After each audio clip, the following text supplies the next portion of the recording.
Sebab apa? Kalau orang itu berilmu, dia akan memperlakukan sesuai dengan ilmunya, memperlakukan sesuatu dengan yang terbaik yang dia miliki, gitu kan? Tapi kalau orang tidak berilmu, maka dia akan ngawur. Hatta nangkap ikan pun dengan cara yang ngawur, ya. Makanya ini tidak sehingga ikan-ikan di laut pun kata Rasulullah ikut ya mendoakan orang-orang yang mengajarkan manusia kebaikan. Demikian para jamaah sekalian, beberapa hadis yang dihimpun tentang orang-orang yang mendapat keberuntungan ya didoakan oleh para malaikat. Ya, sekali lagi kalau boleh saya akan ulang dari awal. Orang-orang yang didoakan oleh malaikat yang pertama adalah orang yang bermalam, tidur malam dalam keadaan suci. Kemudian orang yang menunggu waktu sholat dengan sholat. Ya, kemudian poin yang ketiga, orang yang sholat di shaf yang pertama. Ya, orang yang sholat di shaf awal pertama atau kedua juga termasuk di dalamnya. Kemudian orang yang berada di sebelah kanan shaf. Ya, orang yang menyambungkan shaf. Kemudian orang yang mengucapkan amin ya bersamaan dengan aminnya para malaikat. Kemudian orang yang sholat subuh dan sholat asar secara berjamaah. Kemudian orang yang menyampaikan sholawat kepada Rasulullah. Orang yang mendoakan saudaranya yang tidak ada di tempat. Kemudian orang yang membelanjakan sebagian hartanya untuk kebaikan. Orang yang makan sahur. Orang yang makan bersama-sama dengan orang yang berpuasa. Orang yang menjenguk orang sakit, dan orang yang mengajarkan ilmu kebaikan kepada manusia yang lain. Itu beberapa orang yang beruntung mendapatkan doa ya dari malaikat-malaikat Allah Subhanahu wa taala yang muqarrabin dekat. Demikian mudah-mudahan kita masuk salah satu di antara poin-poin yang disebutkan oleh Rasulullah SAW dalam hadis-hadisnya tadi, sehingga kita mendapatkan keberkahan dalam kehidupan kita karena kita senantiasa melakukan kebaikan dan mendapatkan doa dari malaikat-malaikat Allah yang dekat. Demikian, mudah-mudahan bermanfaat. Silakan Bapak-bapak, Ibu-ibu. Ya, silakan Bu. Silakan ini Bu.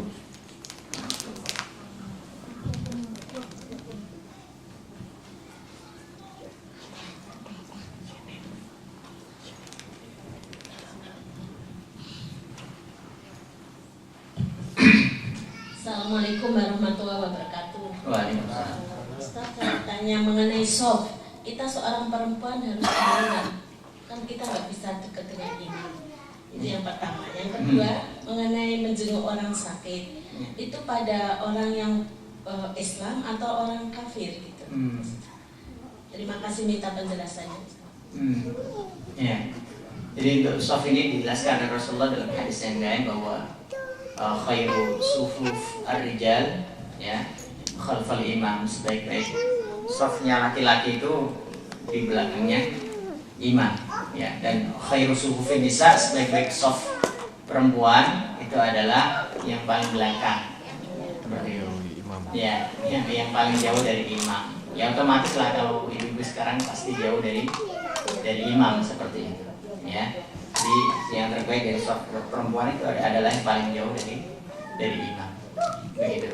Kemudian kedua, untuk menjenguk orang sakit, apakah ini terbatas kepada orang muslim atau juga non muslim?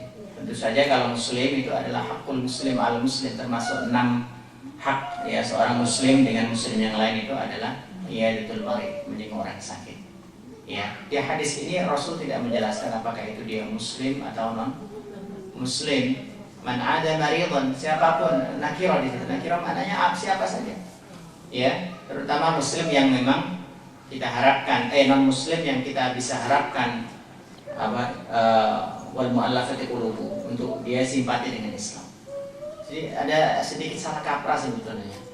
Kalimat mu'allaf itu sebetulnya ya orang yang belum masuk Islam, tapi dia simpati dengan Islam gitu. Simpatisan Islam itu namanya mu'allaf gitu, yang berhak mendapatkan zakat dan sebagainya. Ya kalau sudah masuk Islam, kadang-kadang udah 10 tahun, 20 tahun itu mu'allaf. Oh jadi disitu status mu'allaf ini.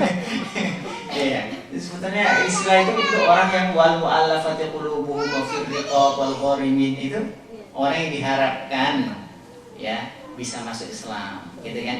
Karena memang kita tidak dilarang la yanhakumullahu 'anil ladzina lam yuqatilukum fid din wa lam yukhrijukum min diyarikum an tabarruhum wa tuqsitu ilaihim.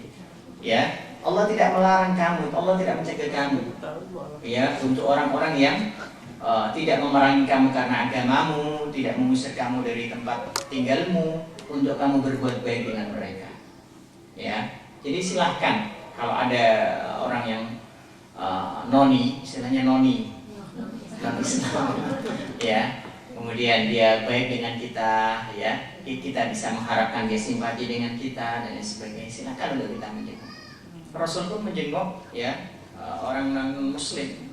Rasulullah pernah punya pembantu Yahudi, dijelaskan dalam tafsir Ibnu Katsir, ya, ketika beliau menjelaskan tentang atamuru dan nasa bil birri wa tansawna anfusakum, apakah engkau menyuruh manusia untuk berbuat baik sementara engkau melupakan dirimu sendiri?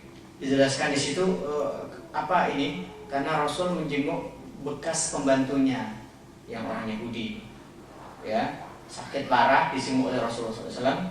Kemudian pada saat sakit itu, ya, Rasulullah berdakwah, ya, masuk Islam gitu.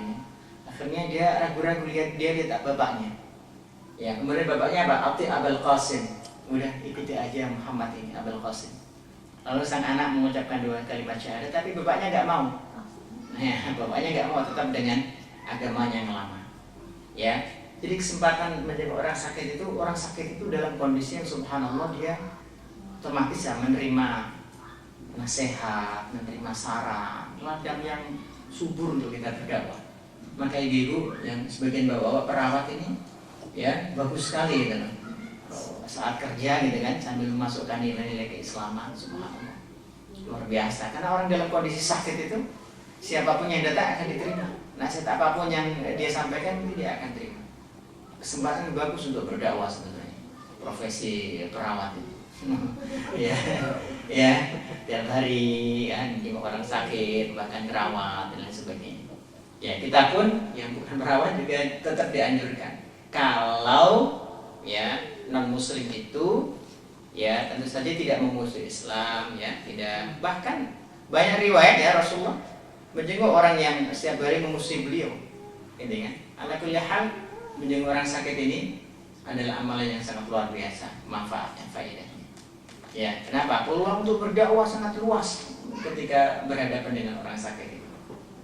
Jadi begitu. Jadi tidak terbatas pada orang muslim saja, tapi juga non muslim. Bahkan barangkali yang memusuhi kita secara pribadi sekalipun tidak apa-apa untuk kita. Wallahu a'lam. Baik, yang lain? Assalamualaikum Ustaz.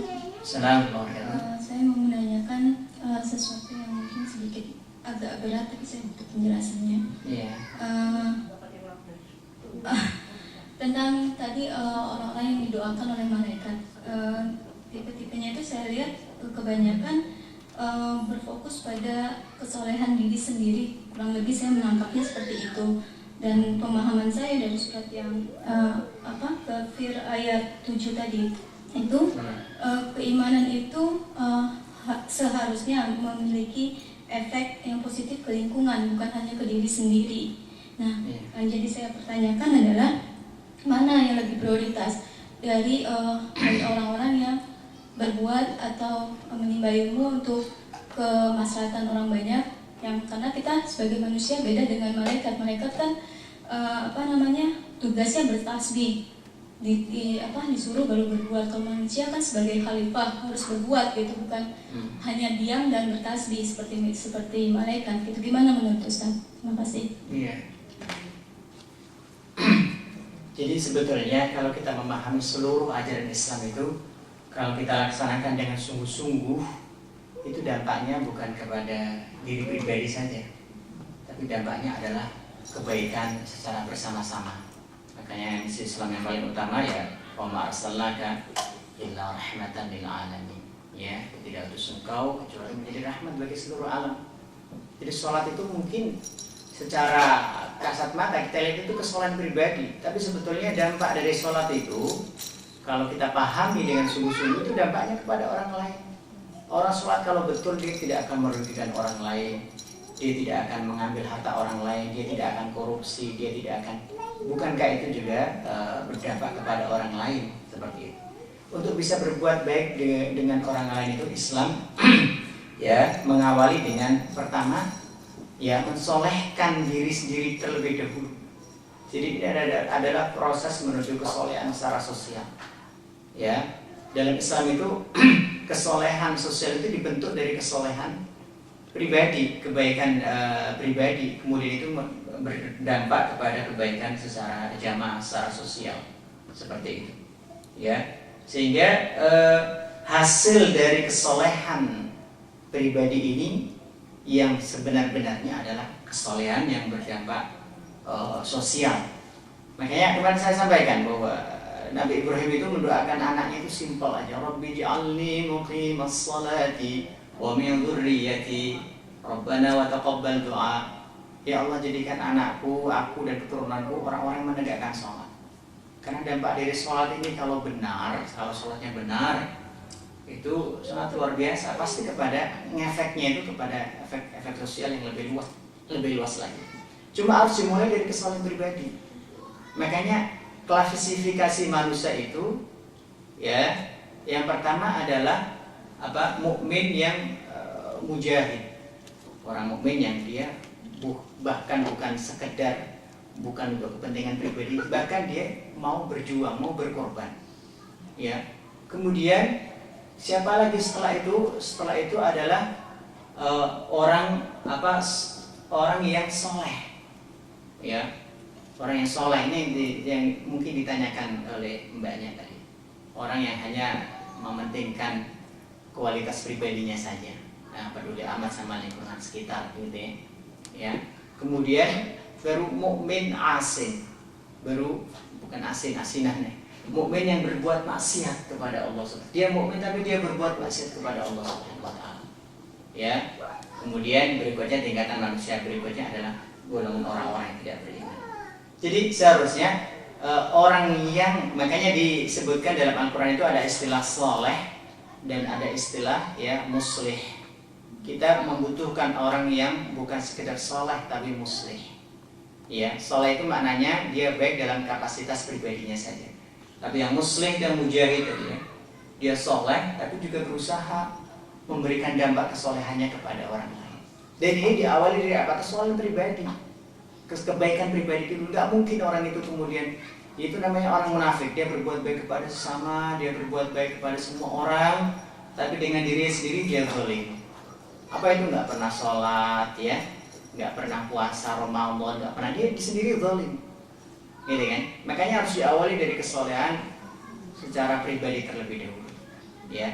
Ya, bahkan dia disebutkan beberapa amalan-amalan, dan ada yang fokus kepada sholat, ya, ada yang fokus untuk kesolehan sosial. Tadi disebutkan juga menjenguk orang sakit, kemudian mengajarkan ilmu kepada orang lain, bahkan Nabi menyebutkan mu'allimun nas al-khair, ya, mengajarkan kebaikan-kebaikan apapun kepada orang lain. Nggak bisa nyetir, diajari cara-cara nyetir. Gak bisa naik sepeda, diajari cara naik sepeda. Itu mu'allimun nas al-khair masuk di dalamnya. Ya, tentu saja yang paling dekat adalah hak kita dengan Allah, itu tentang agama. Ya, jadi tidak benar kalau semua tadi terfokus kepada kesolehan pribadi.